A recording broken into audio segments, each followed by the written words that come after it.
can't remember. Now, where was I? Oh, yes. Now, once upon a time, there was a little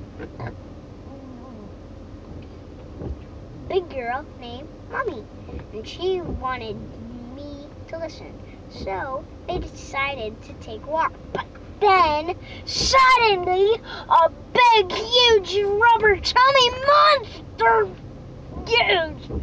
It was huge. It had one eye and two noses and even 3 mouths. Whoa! And more ears than it could be on his neck and on his chin and on his cheeks. Whoa. And he had glasses.